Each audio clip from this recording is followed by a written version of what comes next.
You've been training for years trying to look like somebody else, and it still hasn't worked. Why? The guy you're following isn't selling you his workout. He's selling you his life. You don't have his life.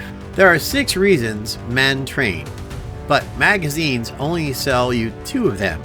And if you're still chasing those at 40, you've missed the whole point. The first 2 get all the marketing dollars, but there are 4 others that are running the show, and they're the reason you actually need to train. I was standing in a gas station a few months back, and I saw a magazine on the rack that's been there since the 1940s. The same glossy cover, same perfect lighting, 80 years later, still telling men the same thing. And I got to thinking, we've only got about, 8 major body parts? What exactly have they been selling us for 80 years? The answer is simple. 2 things. How you look, how you rank against other men. Appearance and status. That's the entire product line. Same pitch, same, different face.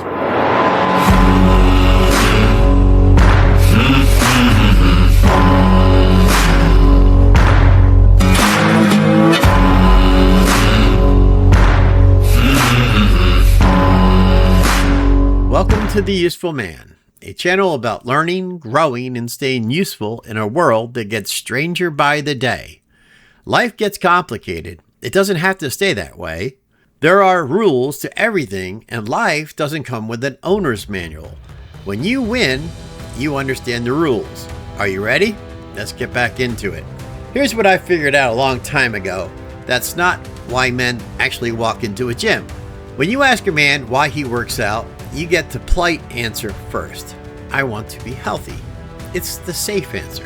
It doesn't require him to admit anything, but sit with him long enough and the real answer usually lives somewhere underneath.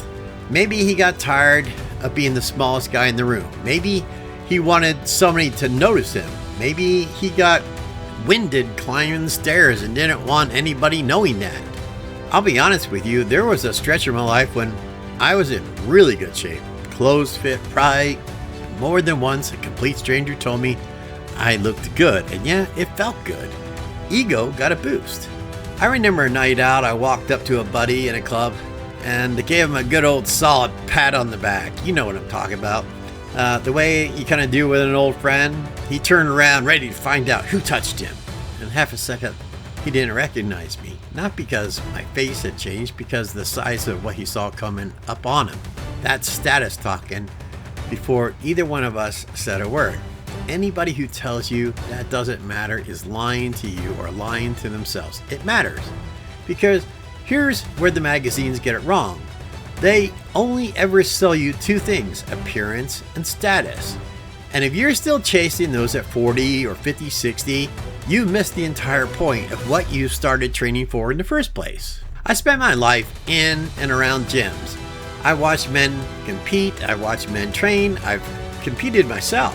12 weeks of real work earned me 3rd place in a transformation contest at my local gym. I looked good, really good. And I learned something from it. That's not sustainable. That's not real life. That's not why a man actually needs his strength when he's living his actual life.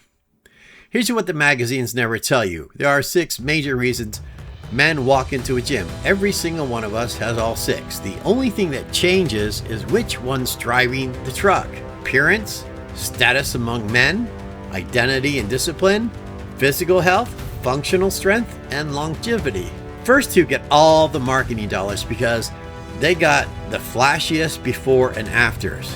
But the last 4 are the ones that keep you upright, out of the hospital bed, and able to get off the floor by yourself when you're 70. Let a man go soft long enough, and it isn't just about how he looks in a shirt. Extra weight makes your heart work harder every single day just to keep up.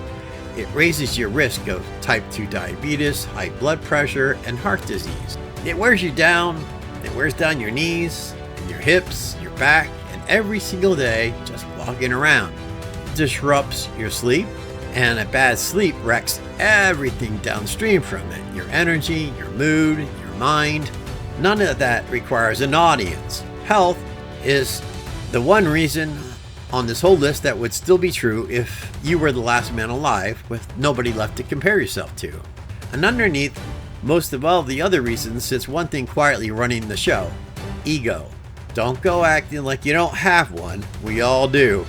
Mine's just seasoned with a little more gray hair these days. Here's the difference. Plain and simple. Vanity wants to like what it sees when it walks past the mirror. Minds his own business about it. Ego, his loud cousin who shows up uninvited, needs the whole room to notice too. Vanity gets stressed for himself. Ego gets stressed hoping everybody else is taking attendance. There's nothing wrong with wanting to be the smallest guy in the room.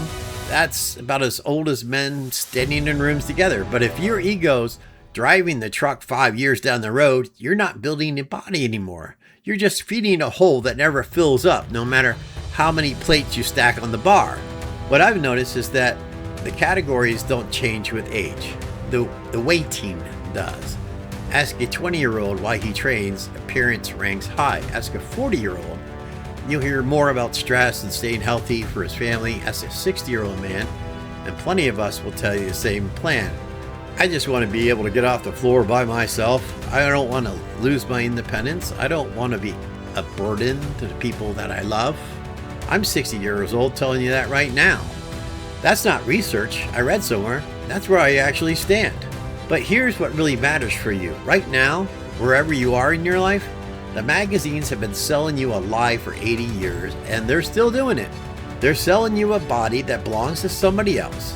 Somebody with different genetics, different resources, different time, different background, a different life than yours. Just because something's trending on X or Instagram or YouTube doesn't mean it's true. Doesn't mean it works for you. Doesn't mean you should be following it. The influencer selling you his routine is selling you his life.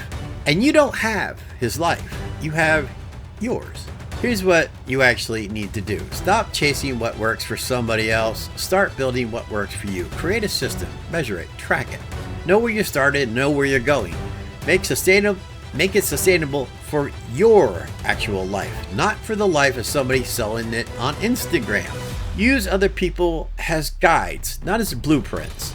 Learn from them, but then modify it. Build it for you and you alone, because your body, your genetics, your schedule, your responsibilities, those are yours. Are you tracking with me?